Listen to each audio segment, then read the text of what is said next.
शन्नो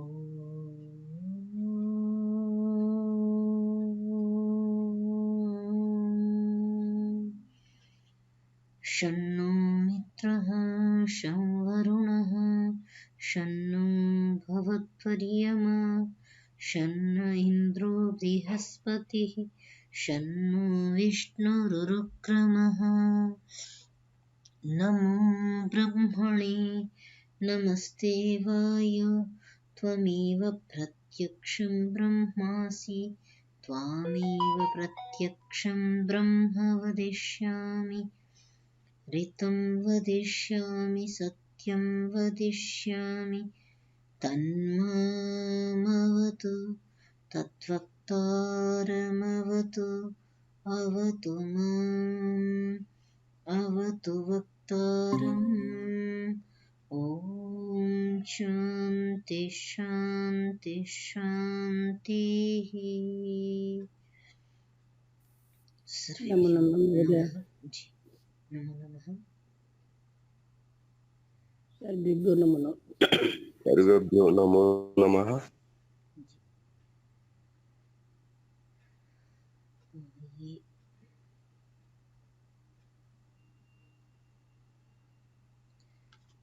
आज के सत्र को आरंभ करें। पिछला ये प्रकरण हमारा चल रहा था और हमने बीच में ही इस प्रकरण को छोड़ा था, जहां हमने जागृत स्वप्न सुषुप्ति अवस्थाओं को समझा था। वहीं ऋषि इसी प्रसंग में तुरीय अवस्था जो है उसके विषय में अपना दर्शन प्रस्तुत कर रहे हैं और उस दर्शन को हम यहाँ पर देख पा रहे हैं। यही प्रकरण हमारा तुरीय अवस्था का कि आत्मा इस शरीर को छोड़ करके जब प्रस्थान करता है तो उसकी कौन कौन सी अवस्थाएं होती हैं। एक जो निष्काम कर्मियों की अवस्था होती है, जहां आत्मा एक बार इस शरीर को त्यागने के पश्चात पुनः इसमें प्रविष्ट नहीं होता, तो वो मोक्ष की अवस्था कहलाती है। दूसरा सकाम कर्मियों की अवस्था कही गई, जिनकी पुण्य अधिक है, पुण्य प्राप्ति हेतु जिन्होंने अपने जीवन में बड़े बड़े शुभ कर्म संपन्न किए हैं, ऐसे सकाम कर्मियों को प्राप्त होने वाली स्वर्ग की अवस्था आत्मा की दूसरी गति है। और तीसरी अवस्था जिसे आवागमन की अवस्था कहा गया है, उसे तृण जलायु का न्याय से मनुष्य की सामान्य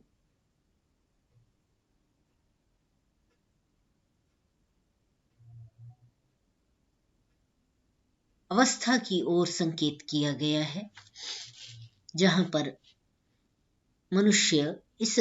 मनुष्य अथवा पशु पक्षी जो भी प्राणी हैं, वे तृण जलायुका के समान अपने शरीर को त्यागने से पूर्व जैसे तिनके पे रखी हुई जलायुका अर्थात जोंक तिनके से अपने शरीर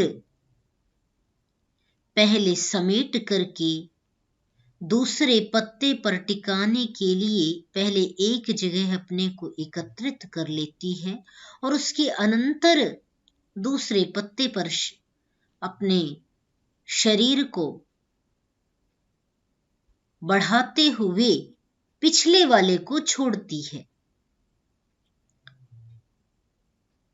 तो जिस प्रकार हमने देखा कि आत्मा अंत समय में विज्ञान स्वरूप हो जाता है, विज्ञानमय हो जाता है, विज्ञान वाला हो जाता है, तो सविज्ञान जो जीवात्मा है वो अपने जीवन का लेखा जोखा जीवन पर्यंत जीवात्मा ने किस प्रकार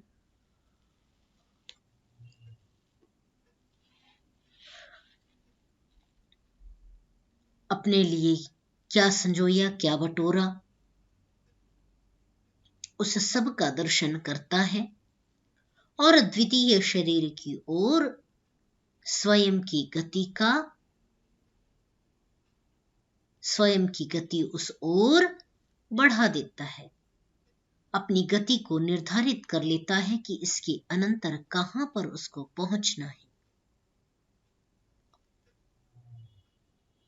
तो ये प्रकरण हम देख रहे थे जिसमें हमने इसका जहां तक लास्ट देखा था, तम विद्या कर्मणि समन्वारभेते पूर्व प्रज्ञा च, कि वह विद्या और कर्म तम उसको उसके पीछे पीछे अनुगमन करते हैं, अनु अन्वार रभेते सम अनु आरभेते, भली प्रकार उसके पीछे पीछे गमन करते हैं। तो विद्या है, कर्म है, पूर्व प्रज्ञा है, ये मनुष्य के साथ जाते हैं। अतः अपने जीवन में जिस प्रकार की का ज्ञान हम इकट्ठा करते हैं अपने का, वो हमारे साथ जाता है।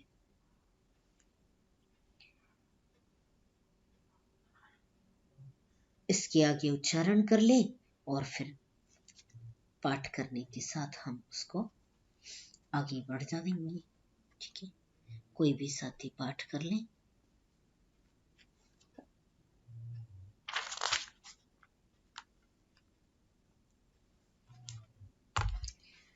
तद्यथा तृणजलायुका तृणस्यान्तं गत्वा अन्यम् आक्रम्य आत्मानम् उपसंहरति। यहाँ से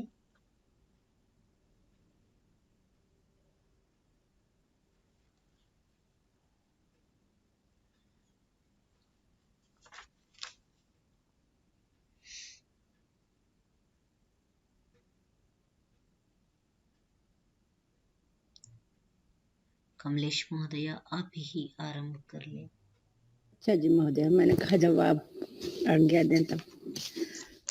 ब्राह्मण 4 कंडिका 3। तद्यथा तृणजलायुका तृणस्यान्तं गत्वा अन्यमाक्रम्यात् संहरत्येव मेवायमात्मदेयं शरीरं निहत्य विद्यां गमयित्वा अन्यमाक्रम्यात्मानमुपसंहरति। तद्यथा पेशस्कारी पेशसो मात्रामुपादायान्यन्वतरं कल्याणतरं रूपं तनुत एवं एवाय आत्मेदं शरीरं निहत्या विद्यां गमयित्वा अन्यन्नवतरं कल्याणतरं रूपं कुरुते। पितृं वा गान्धर्वं वा दैवं वा प्रजापत्यं वा बाह्यं वा अन्येनाशं वा भूतानां स वा अयम् आत्मा ब्रह्म विज्ञानमयो मनोमयः प्राणमयश्च चक्षुर्मयः श्रोत्रमयः पृथ्वीमयः आपोमयो वायुमयः आकाशमयस्तेजोमयः काममयो अकामयः क्रोधमयो अक्रोधमयो धर्ममयो अधर्ममयो सर्वं यस्तद्यदेतदमयो अदमयो अधोमय इति यथाकारी यथाचारी तथा भवति, साधुकारी साधुर्भवति, पापकारी पापो भवति, पुण्यः पुण्येन कर्मणा भवति, पापः पापेन। अथो खल्वाहो काममय एवायं पुरुष इति सक यथा कामो भवति तत्क्रतुर्भवति, यत् क्रतुर्भवति तत् कर्म कुरुते, यत् कर्म कुरुते तदा अभिसंपद्यते। बस और पढ़ूं महोदय? नहीं, ठीक है, इतना कर लेते हैं आज। जी महोदय।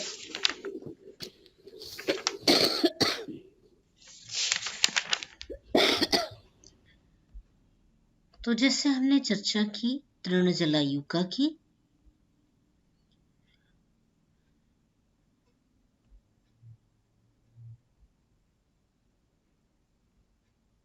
कि ये जो तिनके की पर पड़ी हुई जो जोंक है वो तृणस्यांतम गत्वा, तिनके के अंत में जाकर के अन्यम आक्रम्य आत्मानम उपसंहरति, वह दूसरे तिनके को का सहारा ग्रहण करके,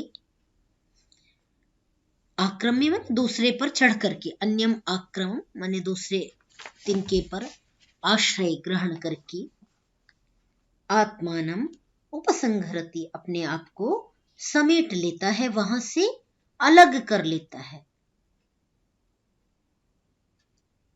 एवमेव अयम आत्मा, इसी प्रकार यह जो आत्मा है, शरीरम निहत्य, शरीर को छोड़ करके, अविद्याम गमयित्वा, शरीर को अविद्या को प्राप्त करा करके, क्योंकि शरीर में जितना भी प्रज्ञान था, वैभव था, वाणी का गौरव था, मस्तिष्क का तेज था, आंखों में दीप्ति थी, तेजस्विता थी, जो कुछ भी इन इंद्रियों में दीप्तिमान हो रहा था, उस सब शरीर को अविद्याम गमयित्वा, अविद्या में डाल करके, अविद्या को प्राप्त करा करके, अन्यम आक्रमम आक्रम्य, दूसरे नए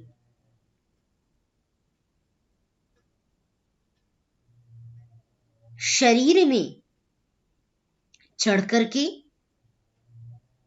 जहां पहुंचना है उसका निर्धारण करके, आत्मानम उपसंहरति, पहले वाले उस घर को छोड़ देता है, उस शरीर को आत्मा छोड़ करके अपने को समेट लेता है। शरीर को, अविद्या को प्राप्त करा करके, स्वयं को दूसरे शरीर पर चढ़ करके स्वयं को वहां से समेट लेता है। तो इसीलिए कहते हैं कि वही जीवात्मा जो है, यहां से जो प्रस्थान करता है, उसका पूर्व निर्धारित होता है कि वह वहां से वहां प्रस्थान कर जाता है, पहले से ही निर्धारित हो जाता है। अतः उसका पूर्व जो शरीर है या पूर्व जो परिवार बंधु बांधव है, उनके साथ कोई संबंध नहीं रह जाता है, और वह अपने नए, अपनी कर्मों के अनुसार नई योनि को प्राप्त कर लेता है, अपने नए बंधु बांधवों को प्राप्त कर लेता है। अब वह चाहे मनुष्य योनि हो, पशु योनि हो, पक्षी योनि हो, कीट पतंग योनि हो, किन्हीं में भी वह उसमें से अपने कर्मानुसार प्रस्थान, पहली देह को छोड़ने से पहले ही उस निश्चित जगह का चुनाव कर लेता है। अतः इसीलिए कहा जाता है कि मनुष्य के प्रस्थान के अनंतर उसके करने के लिए कोई कर्तव्य शेष नहीं रहते।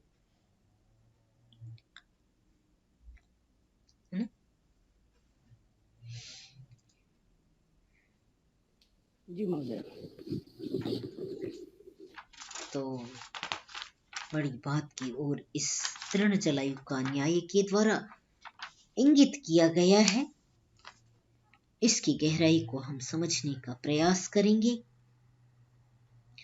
आगे भी कहा कि तद्यथा, दूसरा उदाहरण दिया कि जैसे पेशसकारी जो स्वर्णकार है, पेशे से जो स्वर्णकार है, वह पेशसः मात्राम अपादाय, वह सोने की थोड़ी मात्रा को लेकर के उसके नवतरम कल्याणतरम रूपम तनुते, वो उसके नए और सुंदर कल्याणतर रूप का निर्माण कर देता है। तनुते, उसको लेकर के विस्तृत कर देता है, बना देता है। जो 1 ग्राम स्वर्ण था उसके कर्ण कुंडल बना देता है, उसकी अंगुलीय कम बना देता है, उसकी माला बना देता है। तो कल्याणतर उस रूप को वो प्रदान कर देता है। वैसे ही यह आत्मा जो है इस शरीर को छोड़ करके, इस शरीर को अविद्या को प्राप्त करा करके अन्य नए रूप को धारण करता है। अब वो रूप कौन कौन से हो सकते हैं उसकी चर्चा कर रहे हैं। ये जो विषय है ये बिल्कुल यहां जो हम देख रहे हैं बहुत ही भिन्न और एक नए विषय की ओर, नए चिंतन की ओर हमारा ध्यान यहाँ पर ऋषि आकृष्ट कर रहे हैं। आपने सुना होगा कि विवाह 8 प्रकार की मनुस्मृति में गिनाए गए हैं और अर्थशास्त्र में भी गिनाए गए हैं। तो जो 8 प्रकार के जिस प्रकार विवाह गिनाए गए हैं, ब्राह्मम दैवम प्राजापत्यम, है ना, ऐसा करके मनुस्मृति में ये श्लोक आता है बहुत सुंदर सा, जिसमें ब्राह्म विवाह, दैव विवाह,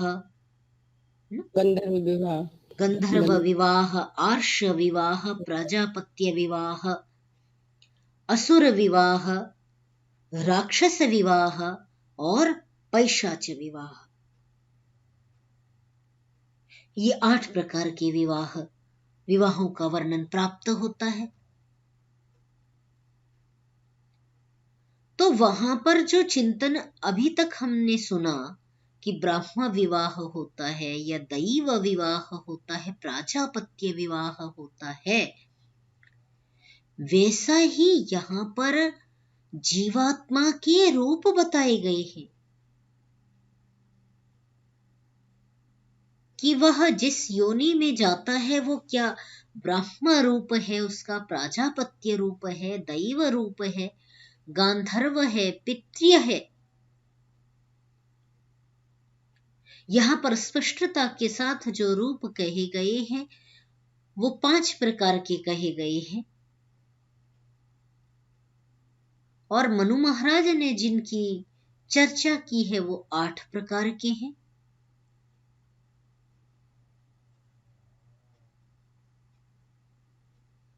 तो कह सकते हैं कि जो 3 आसुर, राक्षस और पैशाच हैं वो आवागमन की भी निम्नतर जो योनियां हैं, जिनको क्षुद्र जंतु कहा जाता है। महर्षि पाणिनि ने जिनको क्षुद्र जंतु की उपमा दी,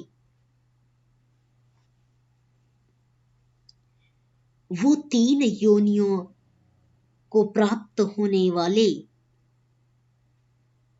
जीवात्माओं की योनियां कही जा सकती हैं, क्योंकि जिस प्रकार इससे चिंतन प्राप्त हो रहा है वो बड़ी दूर चिंतन करने के लिए प्रेरित कर रहा है कि जीवात्मा की किस प्रकार ये विविध गतियां होती हैं। इनमें जो 3 ऊपर की दिखाई दे रही हैं, ब्राह्म, प्रजापत्य और दैव, वो उत्तम कोटियां दिखाई देती हैं, जिसको जिसकी स्थिति हम पीछे देख करके आए हैं।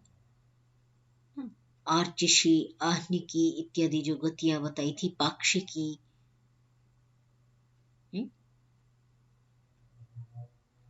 जो इस प्रकार की गतियां बताई थी पीछे कि जीवात्मा यहाँ से प्रस्थान करने के बाद किस प्रकार गमन कर रहा होता है। और उसके अलावा भी जो सकाम कर्मियों की है उनकी भी बताई थी, धूम वाली और वो मंद ज्योति वाली ना, इस प्रकार की धूम तम और इनसे युक्त होती है, अंधेरे से युक्त होती हुई। कुछ प्रकाश वहां भी रहता है, प्रकाश की स्थिति वहां भी रहती है, कुछ तो उसका आश्रय लेते हुए वो धीमी गतियां करती है। तो प्रथम 3 जो दर्शन हो रही हैं वो श्रेष्ठ गतियां दिखाई दे रही है। और उसके पश्चात जो है गांधर्व और पितृ, वे उससे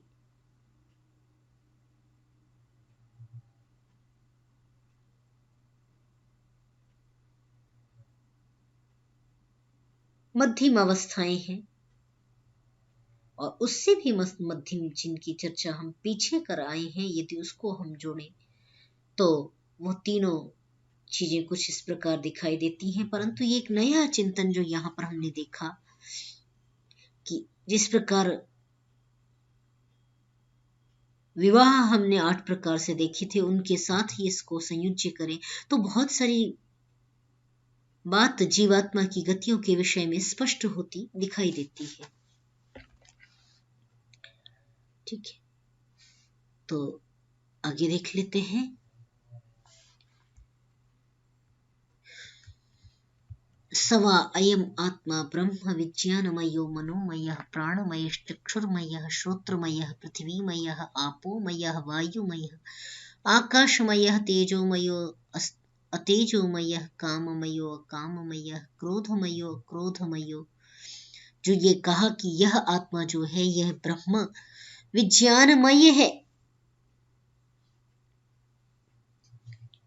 विशेष ज्ञान वाला होता हुआ इसकी अवस्थाएं कहीं कि कभी ये मनोमय हो जाता है,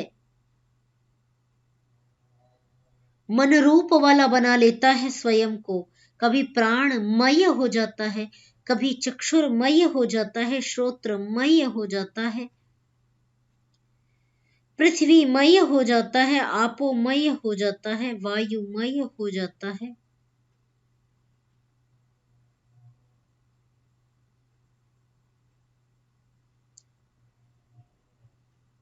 जलमय और आकाश, वायुमय, आकाशमय, तेजोमय, अतेजोमय, काममय, अकाममय, क्रोधमय, अक्रोधमय। बहुत सारी अवस्थाएं गिनाई जा रही हैं कि धर्ममय, अधर्ममय, सर्वमय।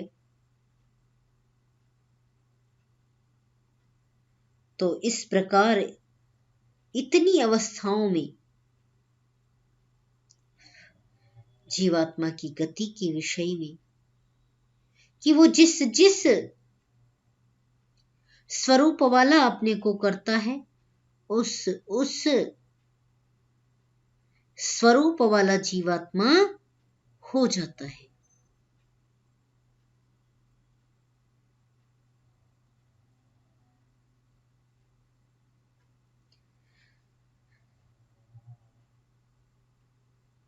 यह जो सारी अवस्थाएं की गई हैं कि सर्वमय अंत में कहा, अर्थात जो जो अवस्थाएं बनती हैं इंद्रियों की, इसलिए सर्वमय शब्द का प्रयोग कर लिया कि वो सभी अवस्थाएं वो उसकी जिन जिन इंद्रियों वाला जो तेजस्विता जिन जिन भूतों में है उनकी प्राप्त करके उस रूप वाला वो हो जाता है। आगे इदममय अदोमय भी कहा कि यह रूप है, तद रूप है,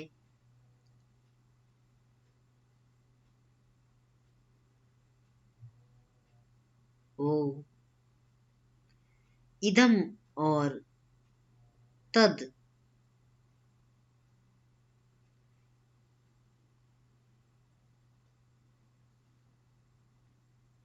वो इन दोनों में भी, इन दोनों से भी, इन दोनों स्वरूपों वाला भी होता है।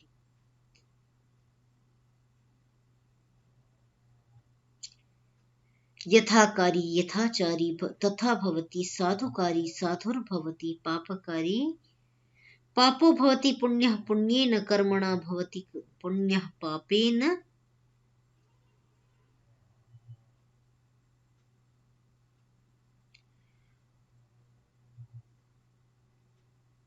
ये जो आगे कहा जा रहा है वो उसकी कर्म विशेष की अवस्थाएं कही जा रही हैं कि वो जैसा जैसा आचरण करता है वैसा वैसा ही वो हो जाता है। अच्छा करता है तो अच्छा हो जाता है, बुरा करता है तो पापी हो आत्मा वाला हो जाता है। अथो खलु आहुः काममयः एव अयं पुरुषः इति स यथा कामो भवति तत्क्रतुर्भवति। कहा, यदि कहते हैं कि काममयः एव अयं पुरुषः, यह कामनाओं में ही लीन रहता है कि मेरी यह कामना पूर्ण हो जाए, मेरी यह कामना पूर्ण हो जाए, जो इस प्रकार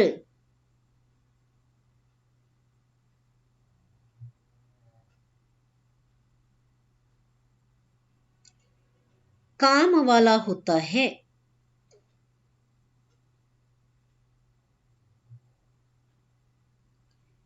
वह यह जो पुरुष है वह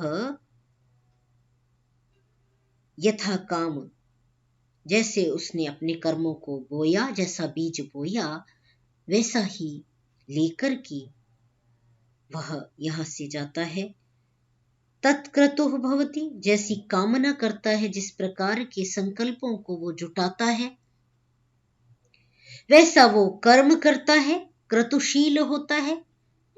क्रतुर्भव, ऐसा कहते कि कर्मशील मानव बन जा।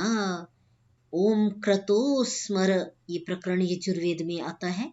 जब जीवात्मा इस संसार से प्रस्थान करता है तो वहां पर वो जो 40वां अध्याय है जिसका अंत्येष्टि में पाठ किया जाता है, जी, ओम कृतो स्मर हाँ, क्लिबे स्मर क्लिबे स्मर कृतम स्मर, स्मर, है ना, किए हुए को स्मरण कर। हे कर्मशील मानव, तो किए हुए को स्मरण कर। वहां पर ये कहा जाता है कृतम स्मर, क्लिबे स्मर, क्रतुम स्मर। हे कर्मशील मानव, किए हुए का स्मरण कर, अर्थात जीवात्मा विज्ञानमय हो गया और समस्त जो उसने कर्म किया है, जिस जिस प्रकार की कामना वाला वो जिस जिस क्षण में हुआ, वैसे कर्म वाला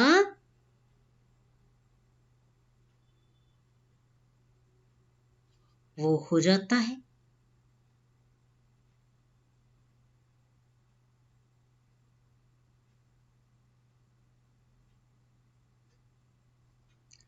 तो एक विशेष कथन की ओर यहां इंगित कर रहे हैं। कह रहे हैं कि जिस प्रकार के कर्म होते हैं उसी नहीं, जिस प्रकार का उसका चिंतन होता है, कर्मशील वह होता है, उसी प्रकार का, जिस प्रकार का वह चिंतन करता है वैसा ही कर्म करता है, और जैसा कर्म करता है वैसी ही उसकी गति होती है।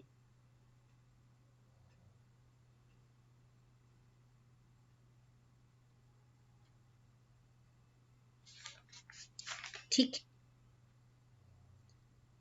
तदेष श्लोकः भवति, तदेव सक्तः सः कर्मणा इति लिंगम मनः यत्र निषक्तम अस्य। अब आगे अत्यंत सूक्ष्म शरीर की ओर बात कर रहे हैं। कह रहे ऐसा श्लोक है, ऐसा चिंतन ऋषि मुनियों का प्राप्त होता है कि तदेव सक्तः सह कर्मणा, वो जब कर्मों के साथ आसक्त होता है, उनसे चिपका हुआ होता है।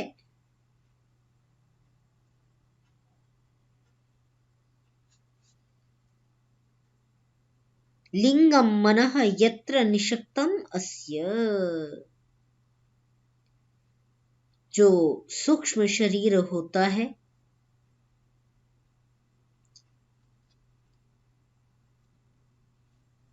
तो उसी को लिंग शरीर कहा जा रहा है।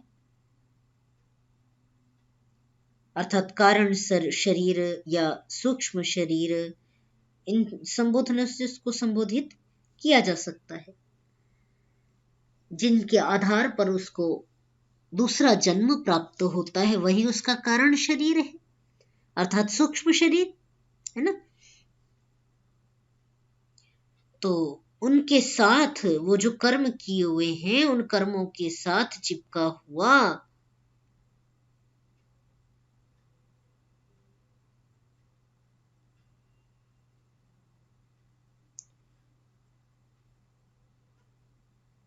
वह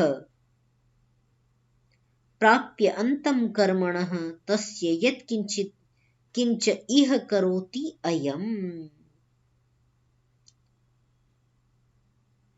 कहा जो कुछ भी वह यहाँ करता है इस लोक में, तस्मात् लोकात् पुनः एति, जिस लोक में जाता है यहाँ से सविज्ञान होकर के पुनः उसी की ओर लौट आता है।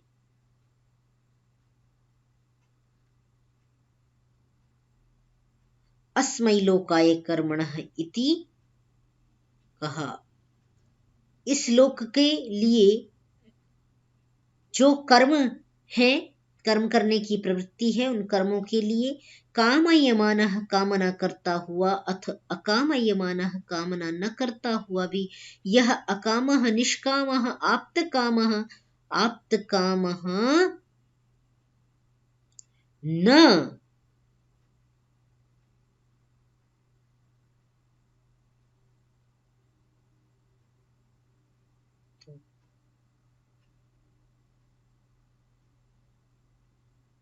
वह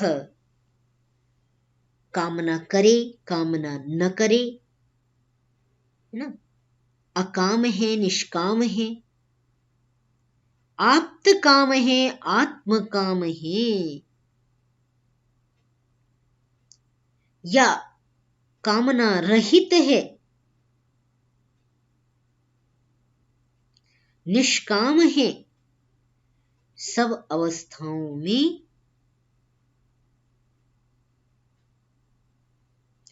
कहा ना, निष्काम आप्त कामः आप्त कामो न तस्य प्राणाः उत्क्रामन्ति ब्रह्मैव सन् ब्रह्मा अप्येति। कह रहे हैं जो इस प्रकार का पूर्ण निष्काम कर्मी है,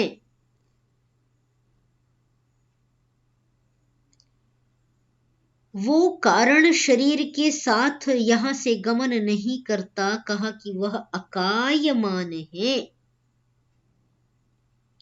अर्थात वह काय को लेकर के नहीं जाता है। वह तस्य प्राणाः न उत्क्रामन्ति, उसके प्राण उद्गमन नहीं करते हैं।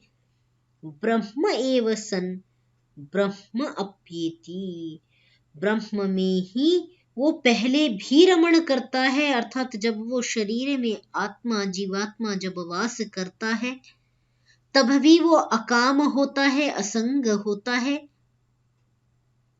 और जब वह इस संसार से प्रस्थान करता है, इस देह से अलग होता है, तब भी वह अकाम होता है।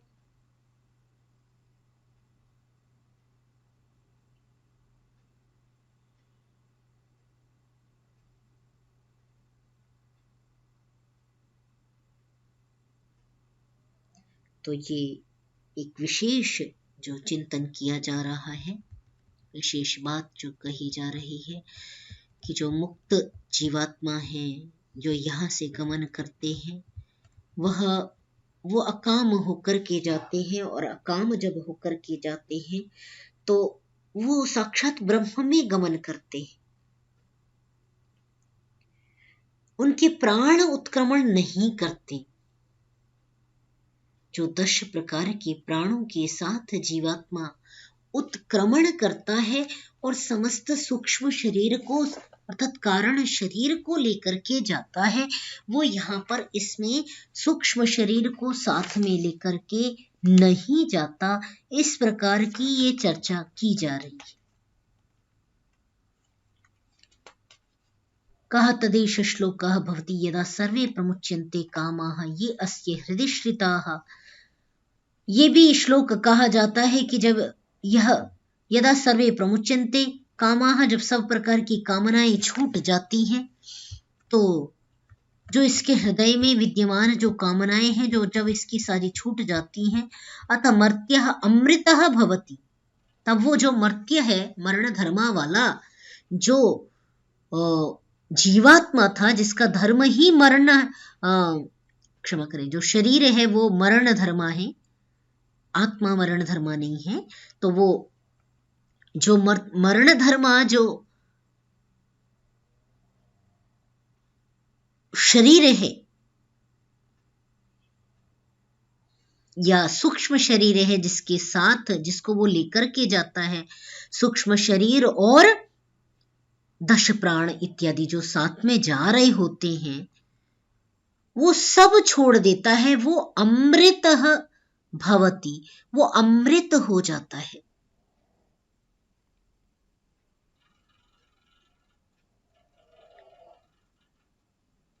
और वह ब्रह्मलोक को समश्नुते गमन करता है, ब्रह्म को प्राप्त कर लेता है। तो असंग होता हुआ इस देह में भी रहता है और असंग रहता हुआ यहां से प्रस्थान भी कर जाता है। किसी भी वस्तु विषय के प्रति आसक्त नहीं होता है।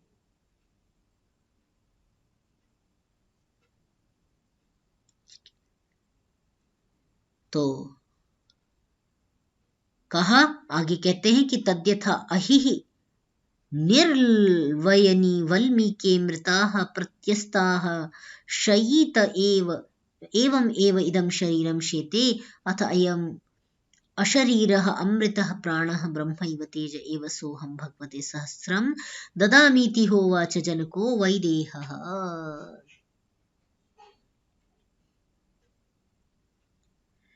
वह इस ब्रह्मांड, इस शरीर में रहता हुआ भी ब्रह्म में विचरण करने लग जाता है। कहा जैसे कि कैसे विचरण करने लग जाता है, तो कहा जैसा अहिहि जो सांप है, निर्वयनी वो जो शरीर में रहते हुए भी केंचुली को छोड़ देता है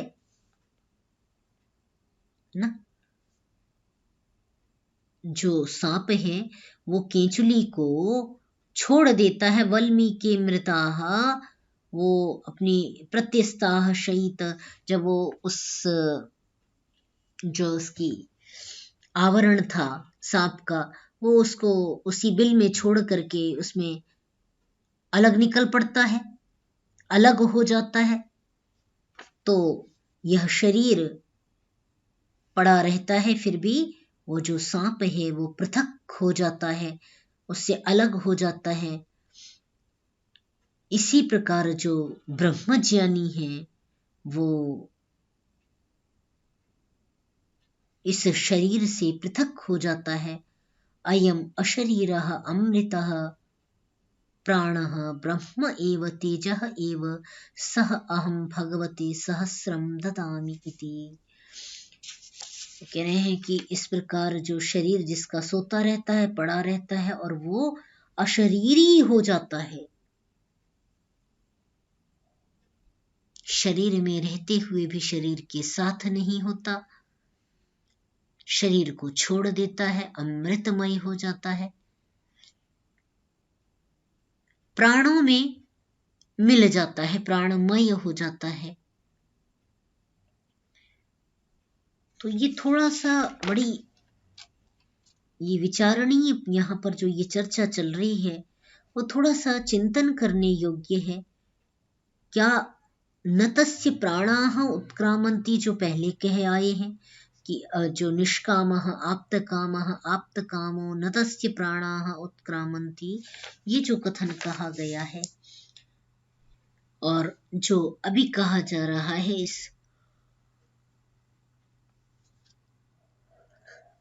सबके रहस्य को समझ करके, मनन करके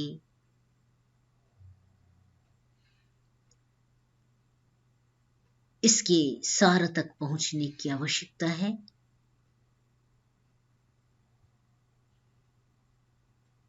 ठीक है, तो आज के लिए इतना ही करेंगे, इससे आगे कल करेंगे 8 तक।